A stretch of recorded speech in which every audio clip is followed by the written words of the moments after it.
Om Jananim Sharadam Devim Ramakrishnam Jagadgurum Padapadme Tayo Shritva Pranamami Muhurmuhu.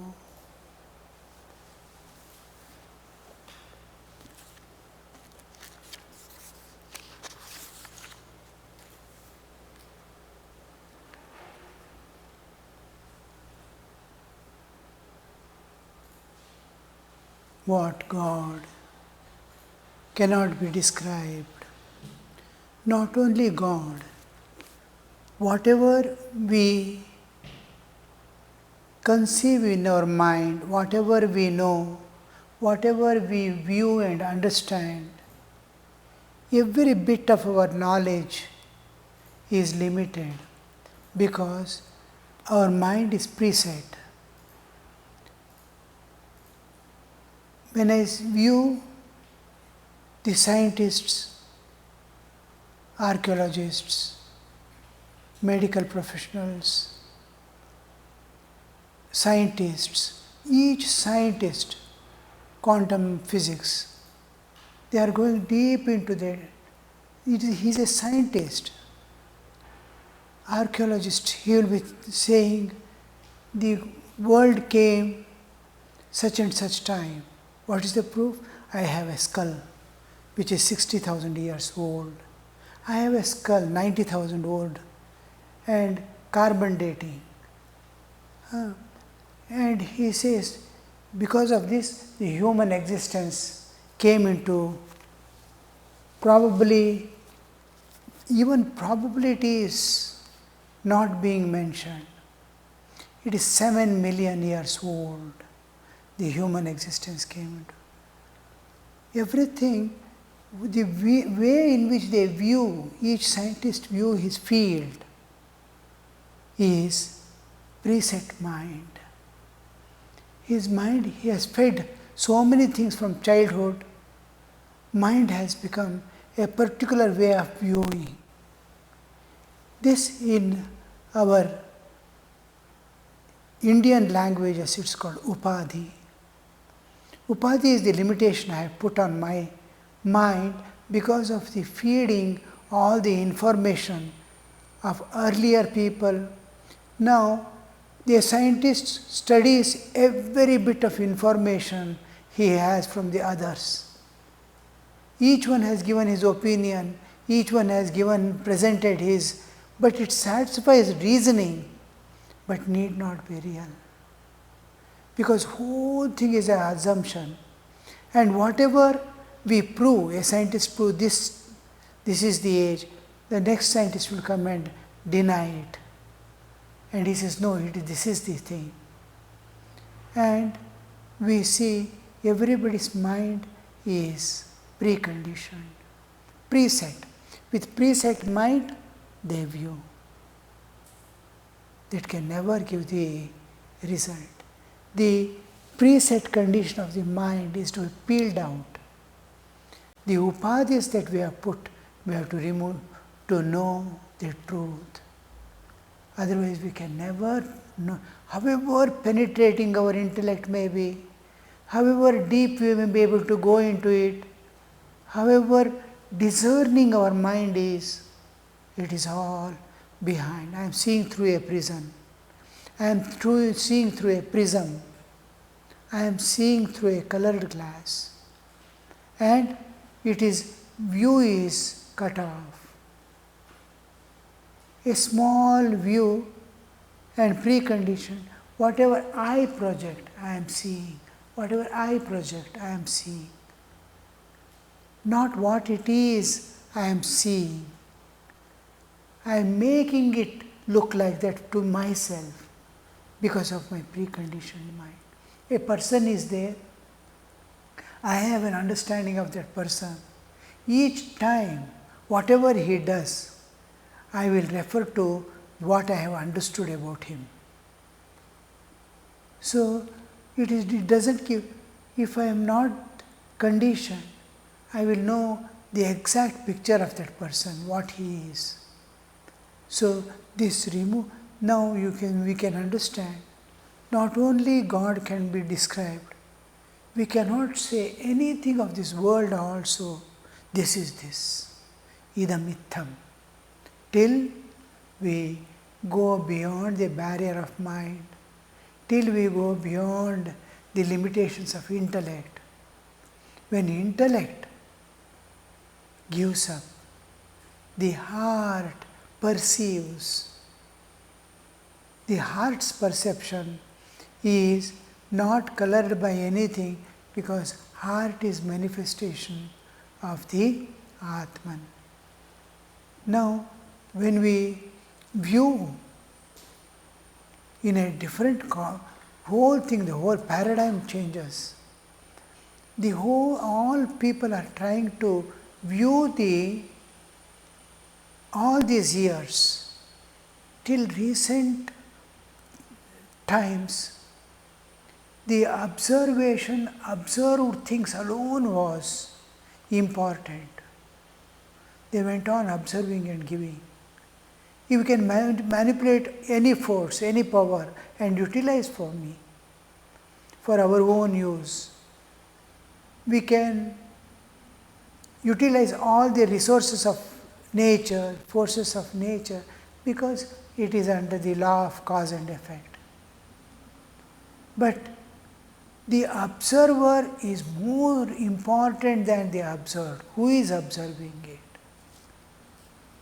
The observer is most important.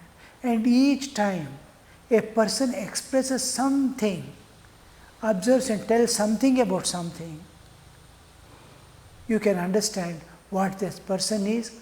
He is revealing himself, not the object what he is referring to. Oh, I tell something about another person to one person to another about another person. I am revealing myself. So this we see constantly changing. So whatever we see, whatever we understand, whatever we view has limitation. Of course, it serves my purpose. But when I turn the torch to myself, when the observer becomes more predominant than the observed world, this transformation that we undergo is an entirely different picture. So we start getting a new understanding. Oh, who is the observer? What are his capacities? With what instrument he is using? How much perfection the instrument is? I have to change myself. I have to change. Then the internal changes that I undergo will reveal the truth and reality. So here also Sri Ramakrishna is telling, nobody can tell definitely what God is. He cannot find his eye anymore. What he is cannot be described. Who will describe? He who would do so disappears. He finds his eye. He cannot find his eye anymore. If one analyzes oneself, one does not find anything as I. Take an onion, for instance, go on peeling. Finally, nothing remains. All the peels go out and nothing remains within. That is the state of a man no longer finds the existence of his ego. And who is there left to seek it? Who can describe how he feels in that state, in his own pure consciousness about the real nature of Brahman? Once a salt doll went to measure the depth of the ocean. No sooner it was in the water than it melted. Now who was there to tell the depth? There is the sign of perfect knowledge. Here comes the perfect knowledge. The ocean of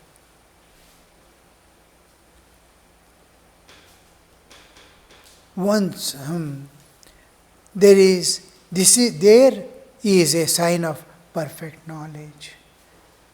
Perfect knowledge, absolute reality can be known when the observer and observed become one. I am analyzing something. Suppose the age of this earth, then I have to become one with that earth. I want to know every secret of an animal. I have to become one with that animal. Go on contemplating. I lose myself in it. Then I understand what that object is. As an observer, there is subject-object relationship. I can never know. I am only observer. When the subject becomes object, it knows itself. So, in meditation, in contemplation, in observation, I must dissolve. Sri Ramakrishna says, how the salt dot went to find the depth of the ocean, and it started melting away. As it started going deeper and deeper, nothing remained. The salt dot has become one with the ocean, and it knows. This is the perfect knowledge, when the observer and observed become one, when the worshipper and worshipped becomes one.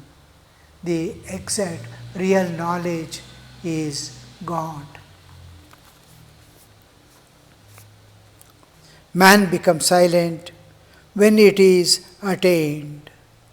When a person attains the absolute truth, the ultimate reality, then the I, which may be likened to the salt doll, melts in the ocean of Satchidananda, existence, knowledge, bliss absolute.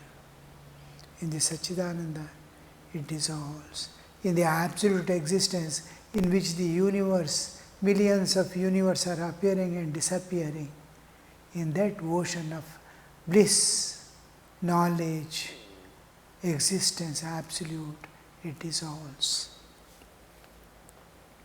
and becomes one with it. Not the slightest trace of distinction is left. I-you relationship, object and subject doesn't exist there. Neither object remains nor subject remains. Only one reality, that is the ocean of bliss absolute. As long as his self-analysis is not complete, man argues with much ardor. But he becomes silent when he completes it. Knowledge of God, knowledge of the ultimate reality. Why do we call it reality? Because everything we are observing is observer is there, and it doesn't give the real picture of the object. I can never know an object, whatever it is, whether it is God or the world or anything. I can never know as long as I am there. Observer is there, because observer himself is limited, as distinct from the object. Not the slightest trace of distinction is left. Distinction and difference. Now water and ice. You put the ice in water, it is, that ice is water itself. Ice is water itself.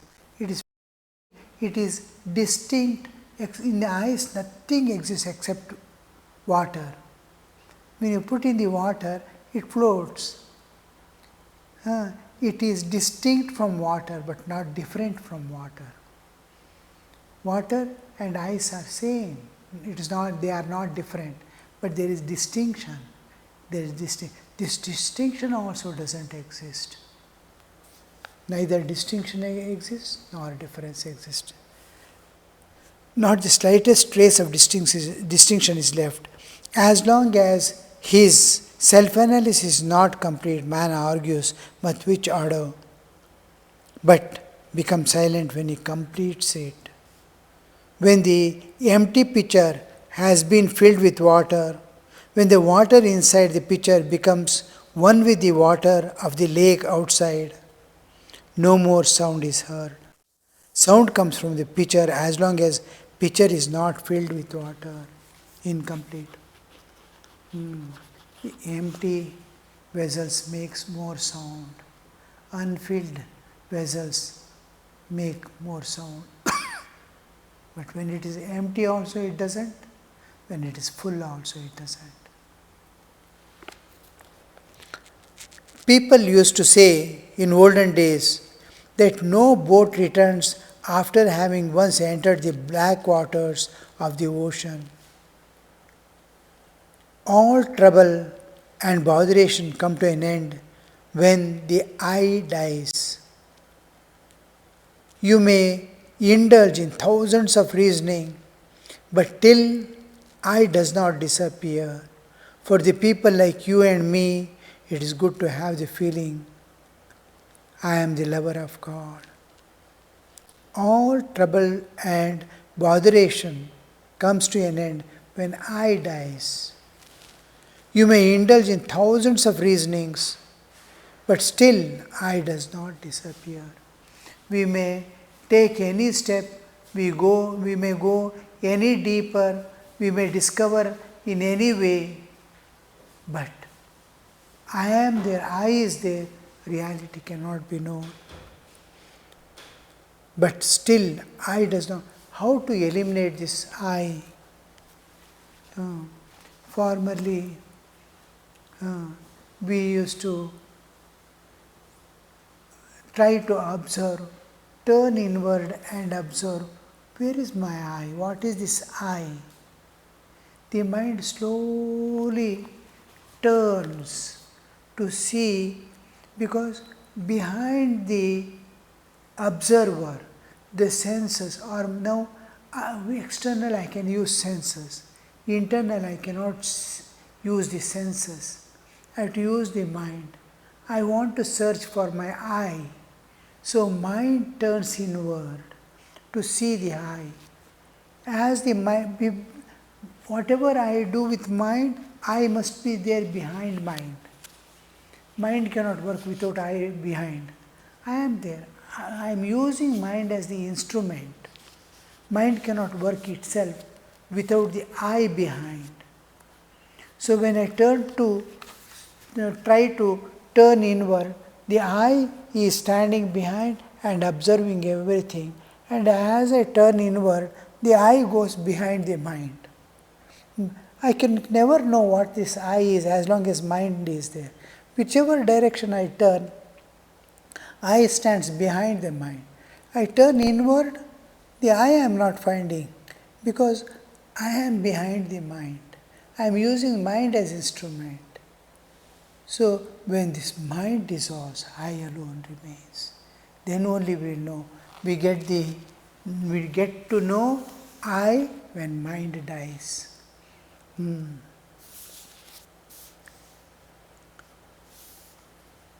But still I does not disappear, because it is behind the observer, instrument as the observer.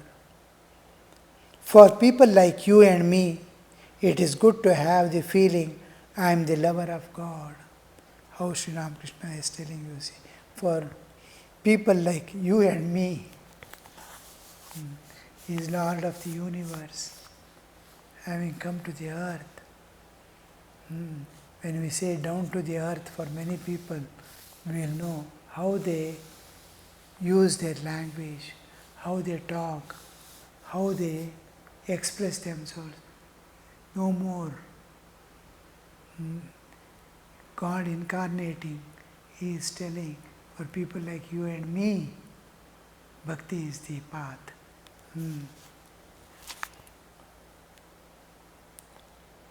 Because we see when God comes down, He has to set an example also. He has to give a path too. He must tread the path and show, especially when the horse escapes from the hand and starts running. You can't do anything except running behind it. You have to catch the horse, you have to run behind the horse. Like that, to catch the jiva, God runs behind the jiva and becomes smaller than the jiva. Jiva's karmic load and his tendencies are so powerful and so deep that God also finds it difficult to change the inner stuff. He has to give a map, show the path, make him walk, and walking with him. Walking with him. Guru and God, they walk with the disciple and the devotee. It's good to have the feeling, I am a lover of God. Many times we overestimate ourselves. We don't understand what we are. We think ourselves to be more eligible for Advaitic knowledge. I can practice Aham Brahmasmi. Sri Ramakrishna says, when the finger is cut and finger is bleeding, then we will know exactly what that Aham Brahmasmi is there. We should not underestimate also that I won't be able to do any sadhana, but I must not overestimate myself to be thinking myself eligible for Advaitic knowledge. We are all humans with a bodily limitation. How much of struggle we may do, the body awareness doesn't go.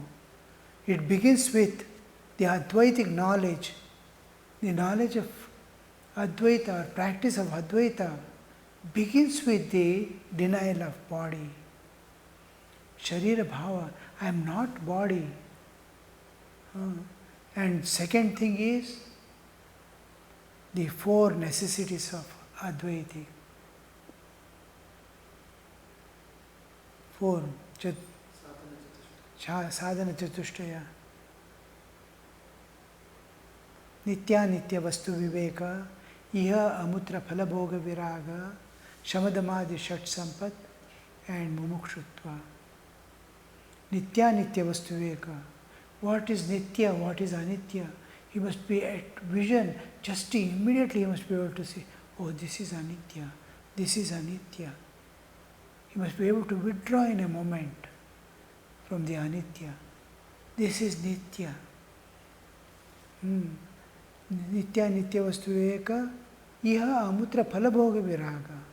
At all times, I cannot enjoy anything in my life. Here and hereafter, giving up all enjoyments forever. Even while taking food, every taste is offered to God and food is offered to the body. Vadanika valagheta. You have to just think it is reaching the Lord. The inner indweller is receiving the taste. I am only an instrument. Because it is unavoidable. Food is unavoidable. And that is the only thing our senses are coming in contact with. All other things, what we see externally, we can divinize and they are away. I can divinize my mind and slowly withdraw from its attractions. But food is such a thing, it directly comes in contact with the sense organ. Then we see, slowly, am I eating to gratify my palate, or I am eating for nourishing my body? We forget. Nitya, iha amutra phalabhoga viraga. I eat and I enjoy. Can never happen. With this bodily existence, I have nothing to enjoy in this world because world is unreal. Anitya. If we may not say asata, but anitya we can understand. It's all passing events. Today there was celebration, function. Where is it now? It has gone away. So things come and go. We see morning dawn, beautiful dawn, is passing. Evening sunset passing. Whatever we see, or just passing events we are viewing. So amidst these passing events, what is Nitya and what is Anitya? This Anityata we can see in everything. Asatya is very difficult to understand unless we know the definition of Asat. In Asat, when we say Asat, it is Trikala Abhadita. That which is there in the earlier, that which is there presently, which is going to be there forever. If there is eternity, time and space, it is not bound, then we call it. The important thing is to call it Asatya, Satya, Anitya, Nitya, Satya, Asatya. Trikala Abhatita is Satya.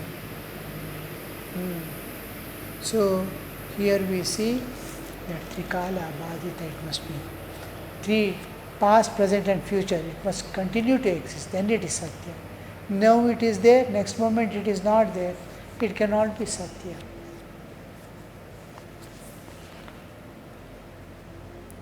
So for us, the Bhakti Yoga, the I am a lover of God is better than I am Atman. It will, I am a lover of God.